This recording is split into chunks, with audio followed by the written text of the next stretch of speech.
Start. I want to welcome each one of you, my brothers and sisters, for our weekly Bible study. This is on the fourth Sabbath school lesson. Today we are doing live because our recharge wire is not working. So we have at least thought of doing live today our lesson study so that it will be some help to others. I welcome each one of you. I know in spite of the tough time around us, wherever you live, whether it is whether you are in India or abroad, I know we are facing this lockdown in most other places. But in spite of that, God has been gracious to us, protecting us, taking care of our needs. God is so merciful to us. So let's pray and thank the Lord.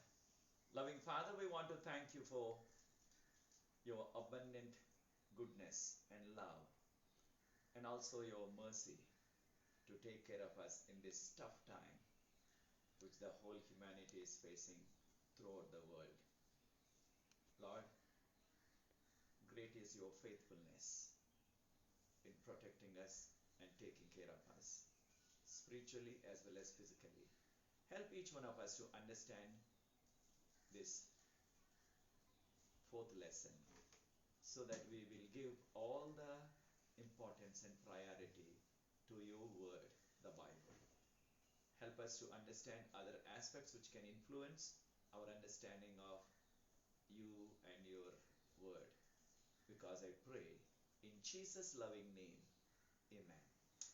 My brothers and sisters, the fourth lesson, the title is Bible, the authoritative source in theology.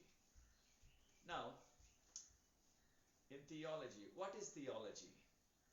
I know the Greek word theos means God. So theology is the study of God. Study of God. Then when you're studying about God, then how can we understand God better? How can we understand God? But we can ask also that question, can we understand God completely? Answer is no, we cannot.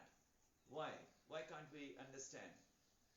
Because whatever God has revealed to us, only that we can understand about God. Suppose if God did not reveal anything about himself, then our understanding will be zero. We cannot understand anything. Because he is in heaven, we are here. That's it. Even book of Job tells us, Job chapter 11 verse 7 onwards, can you find out God by searching? Like as we search for some knowledge in this world, some research, we cannot. It's not possible. That's why, suppose if you are studying biology, then unless we have some of those living beings and take them and study them, then we cannot really understand better. Likewise, if you are studying archaeology, sure, if we have access to some of those ancient places where the archaeologists do some digging and now studies excavation, what we call, we cannot. Likewise, now if you are studying chemistry, I know without chemicals we cannot understand. So we have to depend on chemicals to have better understanding of chemistry. Likewise, if you want to study theology, if you want to understand God, surely the only source, the best source is Bible. That's its authoritative source. But any other source, I know there are other sources which people may try to use them to understand. They are not dependable. They cannot give you full understanding. They are limited. So much limited, the human methods. But some of those human methods can influence us. We are going to study them this week. Now, the memory text is found in Isaiah chapter 8 verse 20. To the law and to the testimony.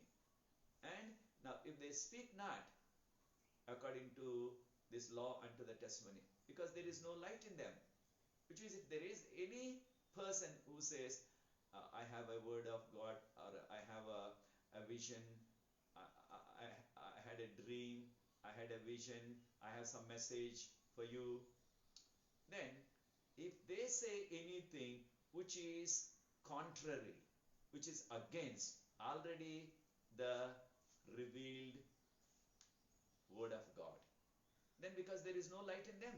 What light? The light of God's word, because Jesus is the light of the world. And Psalm 119, 105, Psalm 119 verse 105, which says, your word is a lamp unto my feet. Surely God's word is like a lamp, like light to our path.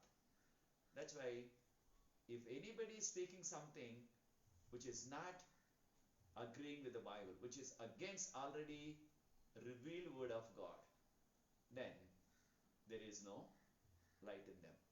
Suppose, let us say, somebody says, God told me in a dream last night that you need not to pay 10% of your income, just 1% is enough. No need to pay 10% of your income, but 1% is enough. That means if you get 100 rupees, let us say, or $100, only just one. Now, it sounds nice and people may say, oh, that's good, that's easy. Just only 1 rupee, just only $1 out of 100. Just only one bag out of 100 bags of paddy or wheat, what you can get from your farm. Easy for people.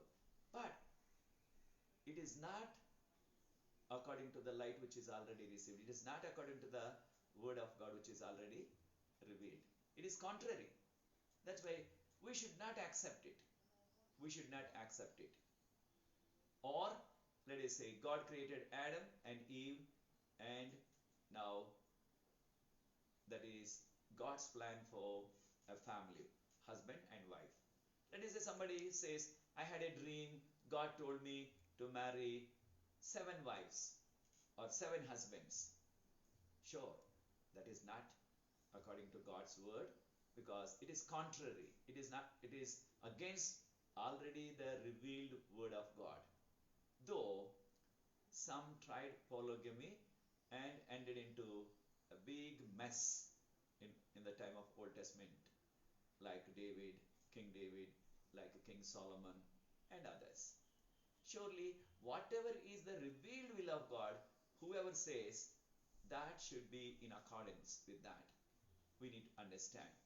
But when it comes to using the Bible, all churches, all denominations, whatever their doctrines, whatever their teachings, they give some importance to the Bible, but not the same level. I know some Christians, they give more importance to the Bible. Some just only nominal importance. Some denominations, they just give more importance to tradition than the word of God. Their leaders, their church officials, their decision, their word, their judgment, their decision is more important in the matters of theology, in the church matters, in spiritual matters, than the word of God. But now this week we are going to learn now 5 different areas which can influence our theology, understanding of theology, understanding of God. One is tradition. Second one is experience. Third one is culture. Fourth one is reason. The last one is the Bible, the word of God. Now, whichever you emphasize more, whether tradition, experience, culture, reason, then our outlook and our understanding of God and His Word and the spiritual matters also will influence. So, first one, we want to understand tradition. Tradition. Tradition, what is tradition? Tradition is some rules and some practices, some customs which are handed down to us from our parents, our grandparents, great grandparents, and our forefathers. Some of the customs, some of the practices which we do, they are handed down. They are not from the Bible, they are not dictated by some religion, but they are just their family tradition, their family tradition. So now I know that tradition, okay, if it is not against God and His word, surely that can help. If the tradition, some traditions are neither now against God's word or in favor. That is, some have nothing to do or they don't have any negative effect on our spiritual experiences or God or God's word. But there are some definitely which are against.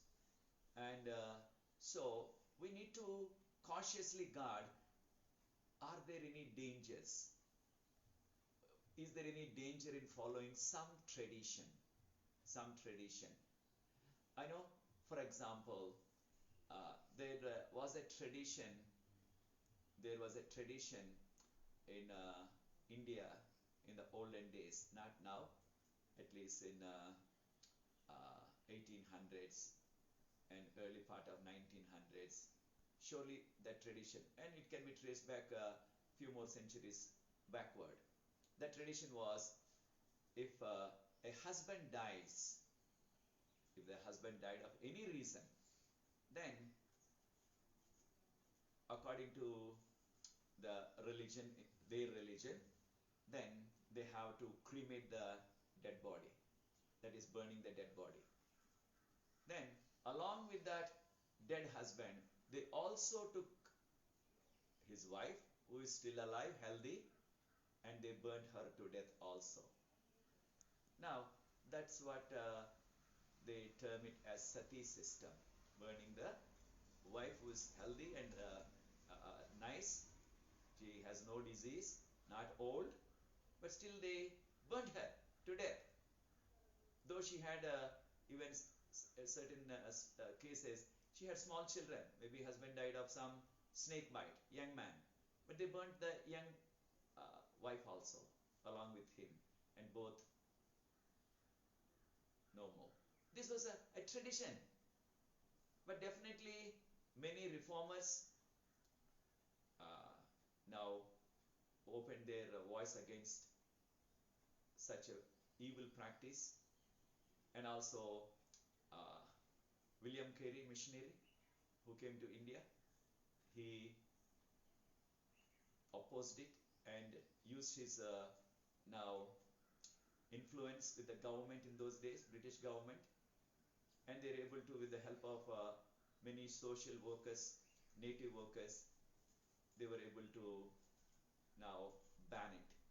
Even though it was banned, it was continued for some time secretly or without informing anyone, secretly, silently, they carried it. But this was a tradition. But if the tradition is there, surely when somebody becomes a Christian, then we can say, this is not biblical, this is wrong. We cannot burn a person who is still alive. We cannot burn that person, that wife, to death. So that may be tradition which is handed down from generation to generation for a few centuries in India. But that is not, this is a dangerous one. Likewise, look out any dangerous traditions which you have or you are practicing. There's also another tradition which I heard of in parts of Africa, in some parts of some nations in Africa, and they have a practice, a tradition which is again handed down to them from their forefathers. The tradition is, if anybody dies in their house or in their family, if anybody dies, then on the day of funeral, then they have to kill an ox. to cook it and feed all the elders and the people in that village. Now, already this family went through so much of tough time financially because that grandpa, that grandma, whoever passed away, then had some sickness, some treatment in the hospital, and also for funeral, so much expenses. So, and also they're in so much of grief, so much of sorrow, crying. But in such situation also, tradition they have to follow. They have to buy one bullock if they don't have one. Then they have to kill it and make and cook it and serve all the people who comes to attend the funeral.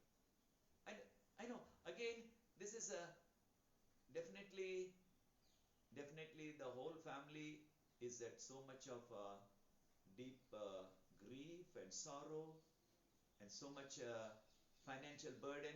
This is additional extra financial burden. So yes, it's a tradition handed down, but definitely if that tradition is a burdensome, a dangerous one, like as I said about that sati system, surely we should not do it. We should give up. But in the days of Jesus, Mark chapter 7 verse 1 to 13. Mark 7 chapter verse 1 to 13. So Pharisees and Sadducees, they came and they questioned Jesus by saying, why your disciples are eating food without washing your hands? I know those days they did not use spoon, but just they wash their hands to eat. We do that also here in India. Before eating food, we rinse our hand. Then this is good. But let us say, suppose somebody gives you a piece of mango, or a mango just you found somewhere under the tree. Then or somebody gives you a guava, or somebody gives you, let us say, a piece of apple. Then do we run to wash our hand and come back and take that one, or a banana? No, most of the time to eat some of these fruits or some nuts and maybe some peanuts, we don't wash the hand. If the hand is clean, if it is not now dirty, just we don't bother to just eat. Now, whatever the situation at the time, what disciples were doing, because disciples were also Jewish people, surely to eat their, let us say, now food, then they must have washed. But definitely they were found eating some things without washing hands. But if it was Pharisees and other scribes, definitely even if they eat a piece of fruit, surely they wash their hands. That was the tradition. They followed the tradition so strictly, which is good, maybe for health reasons. Then this is Mark chapter 7 verse 5. But in Mark chapter 7 verse 8, and Jesus replied to these Pharisees and Sadducees and the scribes who questioned him by saying, you are setting aside commandments of God. You are not caring for the commandments of God, but you are giving more importance to tradition. You are giving more importance to tradition. Mark chapter 7 verse 9, Jesus said, you have rejected the commandments of God to do those the tradition. You see, you are giving more importance to washing the cups, washing those plates, and you are giving more importance to that washing hands and washing cups and all, but not giving importance to doing the commandments, doing the will of God.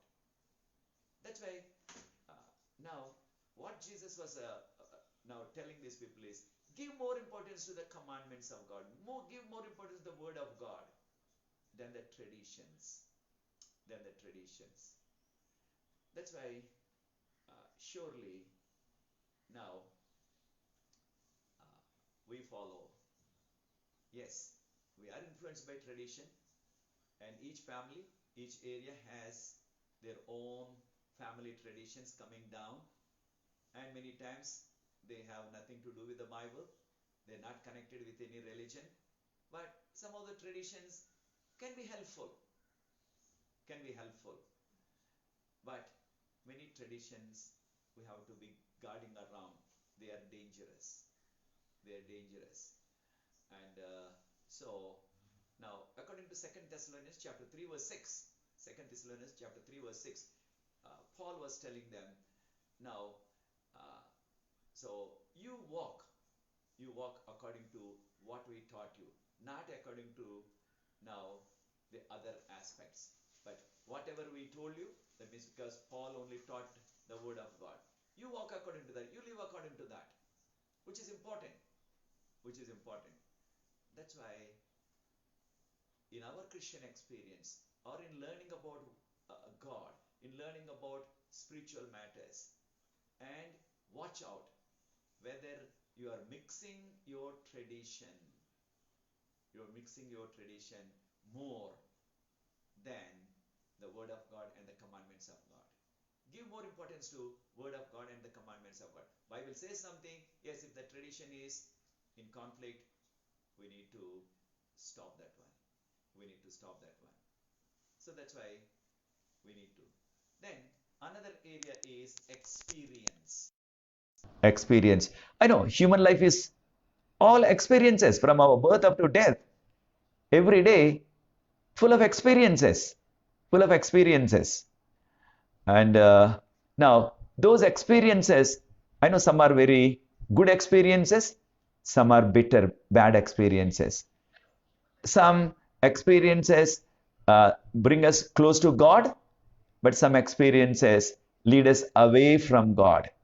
For example, now what we can eat, what we cannot eat, what we can drink, what we cannot drink. God told. So these experiences, surely any experience, good experience or bad experience, we have to give an account to God. They will come into judgment. Ecclesiastes chapter 12 verse 14. Ecclesiastes chapter 12 verse 14. Whatever we do on this earth, good as well as bad, or whether we have done it in the secret. When do they do something secret? Bad things, stealing, adultery. But whatever we do, openly or secretly, they will come into judgment. So that means our experiences on this earth now going to bring us a problem. If we have bad experiences, if we have experienced some things which are bad. So that's why we need to be careful and cautious about our experiences. But again, putting into the light of theology. I know somebody says, this is my own experience. Then we must do it. This is my own experience. We have to do this one. And many times people want to dictate some of the spiritual matters or our teaching, our doctrines, and say, this is my experience. But that experience is not depending on God's word. Some of those experiences are very worldly experiences, bad experiences, not bringing us close to God. So that's why we need to again be careful using those experiences to understand God or to explain the spiritual matters. Because many times our experiences are misleading people or misleading us. Then sometimes somebody may say, oh, let us say you ask somebody who's addicted to alcohol, he says, oh, it's so good and so nice, it gives you can forget all of your problems. The drunkard says, I'm drinking because I have a number of problems. To forget all of those problems, I'm drinking, somebody may say. But that's a bad experience. Then we should not copy it or we should not experiment it. Because whatever we do, it will come into judgment. Same thing in Romans chapter 2 verse 4. Romans chapter 2 verse 4. So, judgment of God. God is going to judge according to all of those now practices which we do in our life.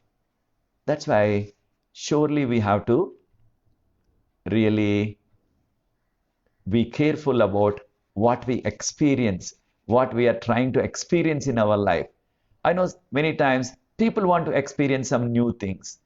People want to experience some strange things. And they're curious to try some things which are dangerous. I know there are people who may say, I want to experience this something, that magic. No, that is so dangerous. So that's why what is dangerous to us and our spiritual life, we should be far, far away from such situations which may push us into very dangerous experiences. That's why, but God has given us this life to experience many wonderful things. You can experience the love of God. You can experience the grace of God. You can experience the goodness. You can experience the mercy of God. And now, but many times people are thinking, now I can experience anything. As long as I believe in God, Jesus, and take baptism, that is enough. So what I drink, what I see, what I do, that has nothing to do anything with religion. But you remember in now the first church, Ephesus, they had a group of Christians called now Nicolaitans. Nicolaitans also said, as long as you believe in God or Jesus, take baptism, that's enough. What you eat, what you drink, what you do with your body, no problem. God is not going to see that. God is not going to question you on that. If you accept Jesus and take baptism, that's enough. Then you can do anything with your body. You can drink anything. You can eat anything. You can watch anything. That's what is Nicolaitans' doctrine. God said, I hate them. Why? They had bad experiences. Those bad experiences led them away. That's why our bad experiences not only damaging us, but our bad experience can mislead other your friends and your family members. And now maybe if you are, let us say, some leader, it can mislead all the others. That's why now our experience is now very, very important. I know God has created us to experience those feelings. I know when we look at the beauty, the flowers, and the nice fragrance of the flowers, or that wonderful Christian music, and the friends and family. I know we can experience all of those wonderful things and come more closer to God. That's why we need to watch out. So our experience should be in harmony with God's word. Our experience should be in harmony with God's word, the Bible. Then it will be the best for us. Another aspect is culture. What is culture? Culture is our way of life. From our birth up to death, now we have a particular way of life.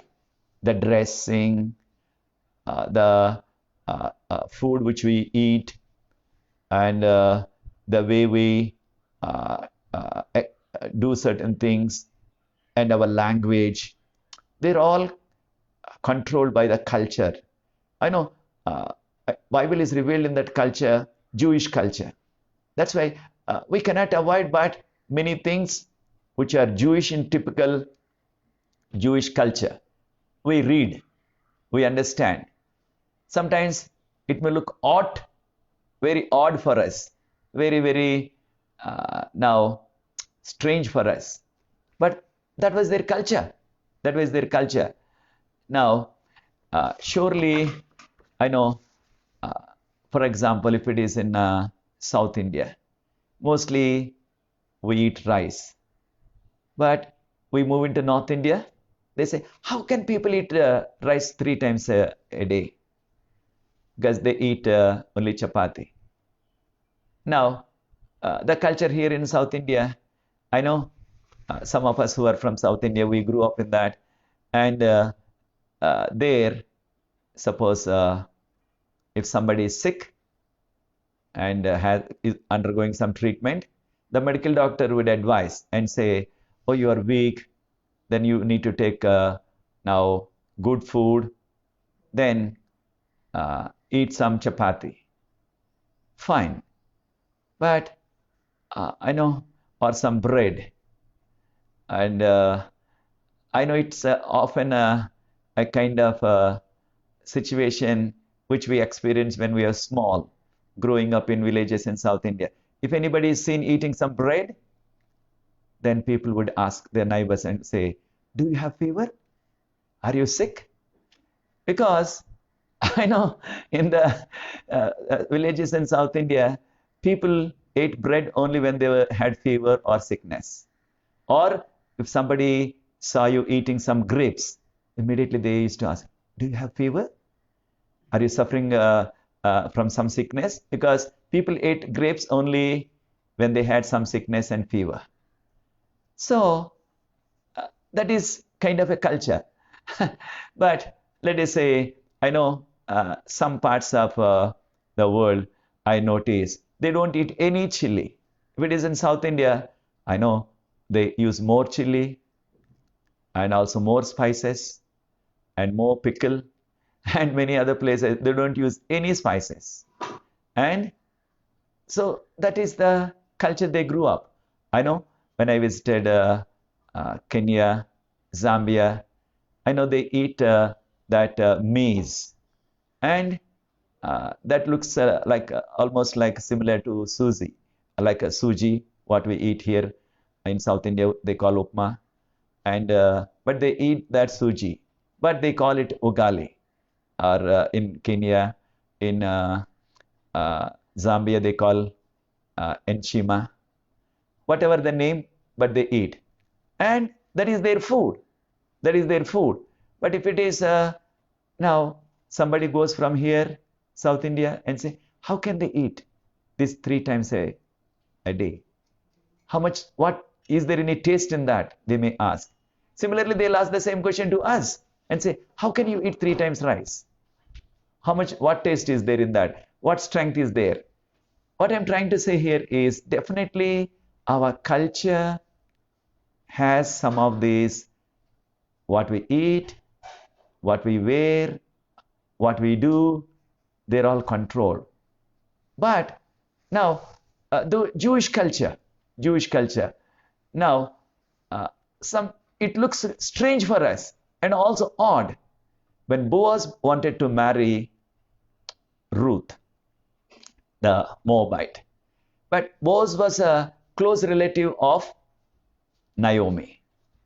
But Naomi had her inheritance land, but her husband died, sons died, nobody to cultivate the land. So now Boaz said, now I want to take your land, I will marry Ruth.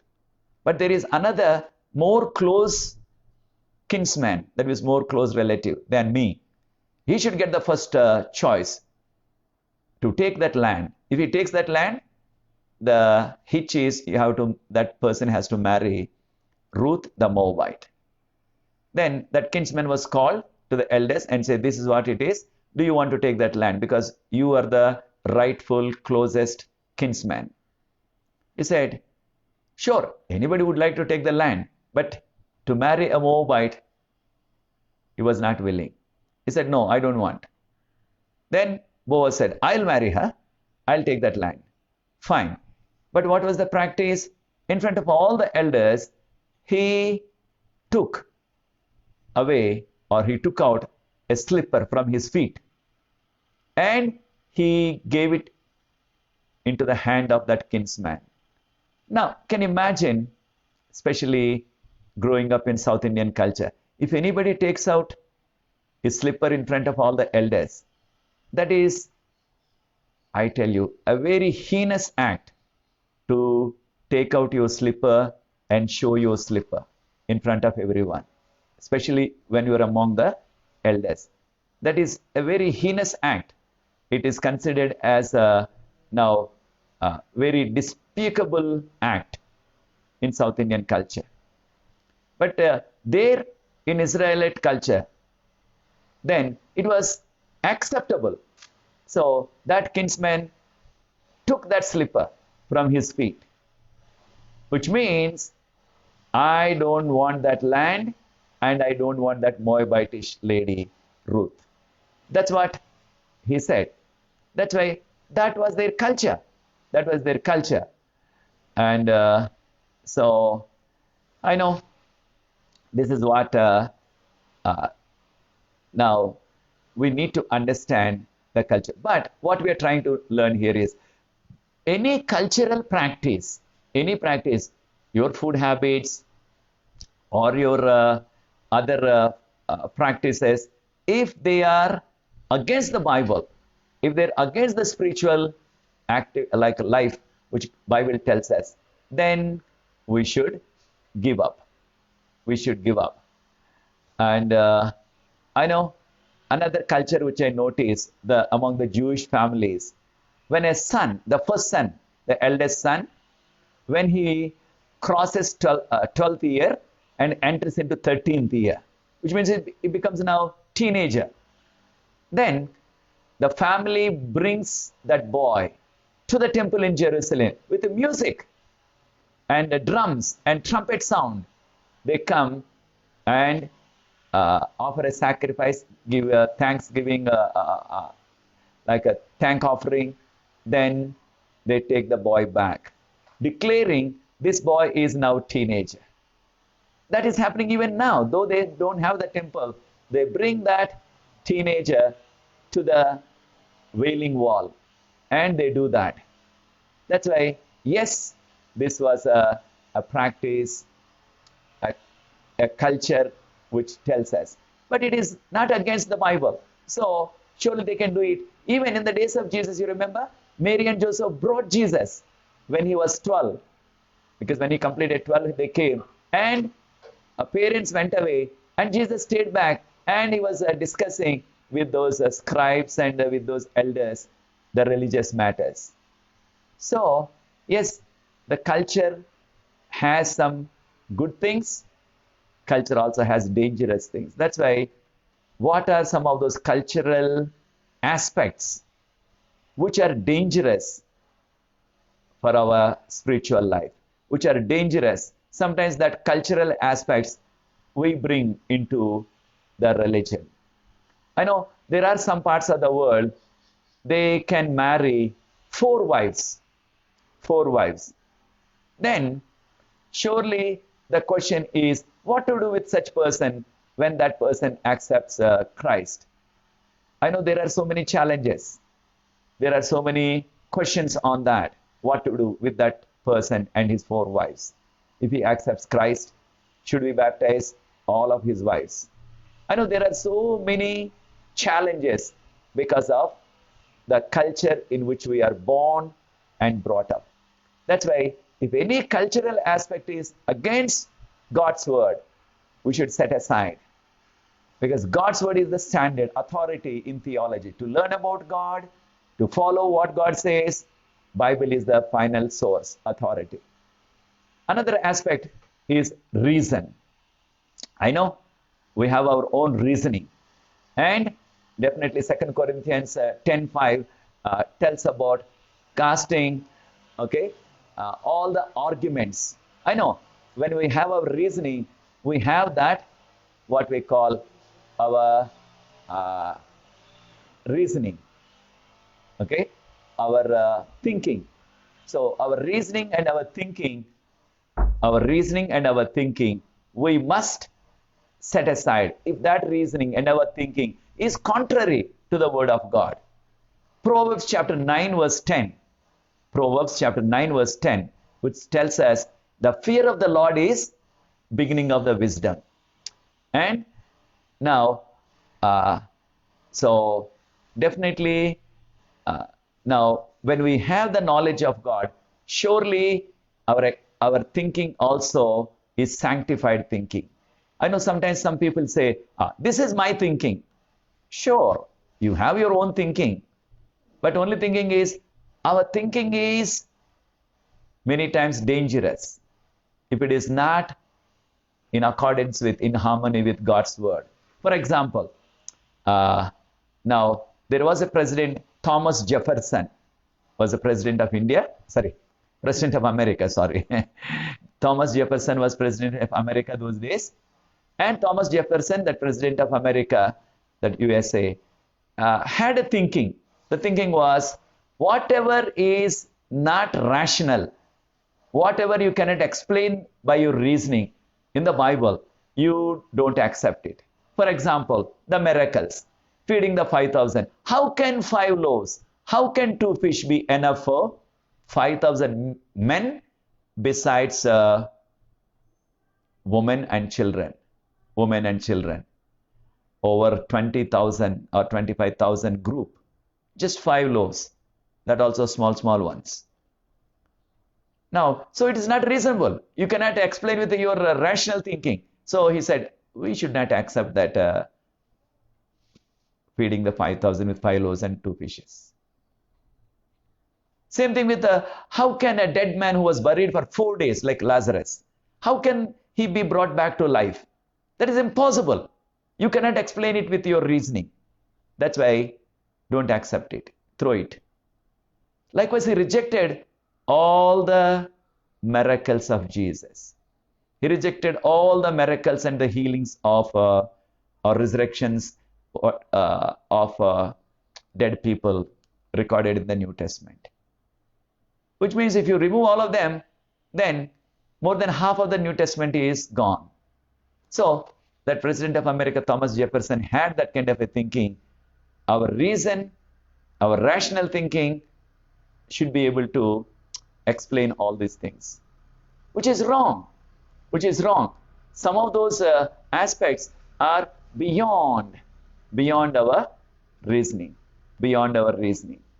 That's why, surely, what we want to say is that now, yes, God gave us the thinking mind.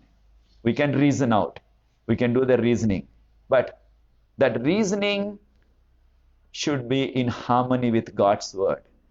If anything, our reasoning is contrary to the word of God, then we cannot understand theology. We cannot understand spiritual aspects. We will be in danger. That's why the last one is Bible. As I have been saying, that Bible is the authoritative source in understanding theology, understanding about God, understanding the spiritual matters. So this is important. The spiritual matters are important. That's why Bible is the authoritative source. I know the Holy Spirit inspired those Bible writers. They wrote down as they were moved by the Holy Spirit. We read that one in 2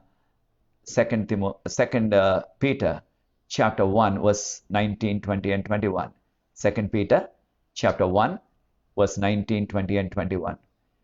That's why let us give the central place in our lives to the Holy Spirit and also to the written word of God.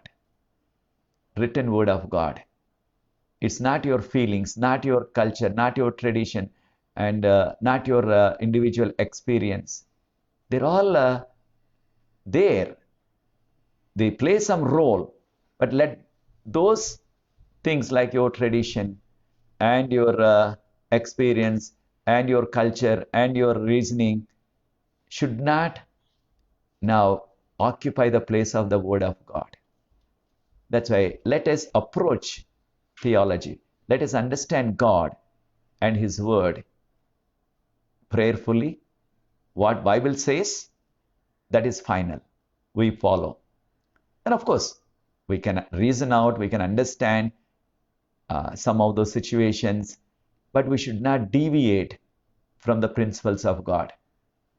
That's why may the Lord help each one of us to make Bible as authoritative source in your spiritual life, to understand spiritual matters, to understand God. May the Lord help each one of us so that we will give priority and central place to the Word of God in our teaching, in our belief, in our doctrines, in our day-to-day experience, in our understanding of God and His Word. May the Lord help each one of us. And let's conclude our Bible study with a word of prayer. And may the Lord grant each one of us His mercy to come more closer to Him during these tough times, spending more time in prayer and studying His Word. I know several of you who are also like us in lockdown, but you are spending more time with God and His Word in prayer and reading the Bible, and also sharing some of these messages with your friends and family members and well-wishers online, because we cannot meet each other now. But let's continue to encourage others so that they will also come more closer to God. Let's pray. Loving Father, we want to thank you. Thank you for helping us to understand this week. Your word is authoritative source in understanding about God and the spiritual matters.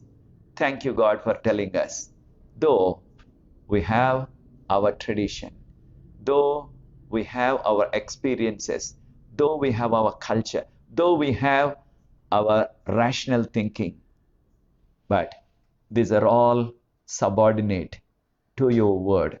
Help us to give the most important place, the central place to your word in every aspect in our lives. Bless all of our brothers and sisters who are watching online, who are also sharing with others. Bless them, Lord. Wherever they are, protect them, Lord, by your mercy. Provide each one of us our needs. Help us through this time of crisis so that we will come more closer to you and become strong in you. Bless us, Lord, until we meet again next time. Let your blessing and let your peace and protection be with each one of us, because I pray in Jesus' precious name. Amen. Amen. Thank you, my brothers and sisters. Let His peace and blessing and protection be with you. I know today we are doing this now